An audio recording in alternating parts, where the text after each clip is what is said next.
बहु हॉस्पिटल एबे मुरबी शून्य नाहंती सीडीएमओ कि नाहंती निर्देशक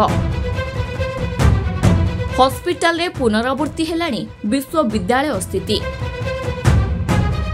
एबे ओडिशार बहु प्रमुख विश्वविद्यालय रे कुलपति नाहंती भाराप्राप्तंकु नै कुलपति कार्य जारी रहिछि।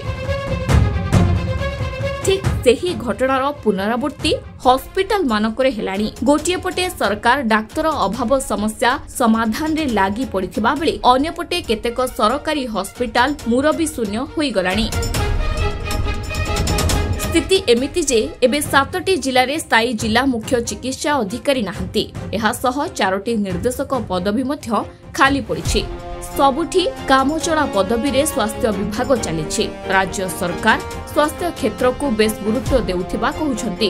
प्रतिवर्ष बजेट रे एथिपाई अधिक अर्थ व्ययबराद हेउछि। हेले खाली पड़िथिबा पदवी पूरण दिगरे टाळटुळ नीति अवलंबन करा जाउछि। एभली प्रश्न उठिबा पछर प्रमुख कारण हेउछि जे स्वास्थ्य विभागर विभागीय पदोन्नति कमिटीर बैठक मार्च 6 तारिखरु सरिलाणी। हेले केबे राज्य सरकार एहा उपरे मोहर मारिबे ताहाकु कार्यरत डाक्टर माने चाहि रहउछन्ति। सरकार आसबा परे खाली रहिथिबा सीडीएमओ नियुक्तिरे यथेष्ट विलंब होइथिला।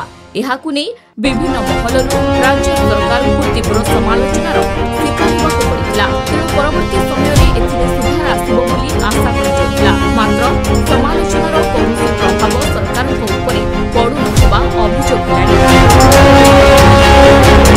सूचना अनुसारे केन्द्रापड़ा बालेश्वर बौद्ध जाजपुर बरगड़ गंजाम रायगड़ा जिले सीडीएमओ नियुक्ति भारप्राप्त अधिकारी मास धरि जिलार स्वास्थ्य सेवा संभाळुछन्ति।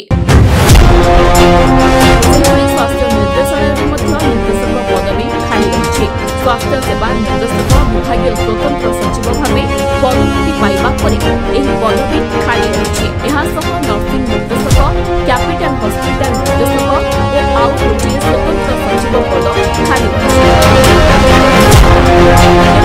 सीडीएमओ किंबा निर्देशक पदवी स्वास्थ्य विभागर विंग अधिकारी बा एडीएमओ जिला जखमा मैलेरिया इत्यादि अधिकारी पदवी खाली पड़े।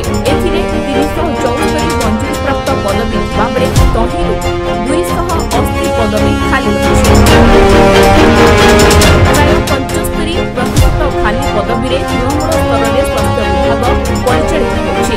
राज्य मेडिकल सेवा संघ सभापति कहते मार्च 6 तारिख डीपीसी सरिलाणी। वर्तमान पर्यंत सरकार पक्षरु खाली पड़िथिबा पदवी पूरण पई कौनसी पदक्षेप निया जाउनी। जदि चलित मास शेष सुधा यह कार्यकारी न हुए ताहले आउ 3-4टी जिल्ला रे सीडीएमओ पदवी खाली पड़िजिबो। बिना पदोन्नति रे अवसर होउछन्ति।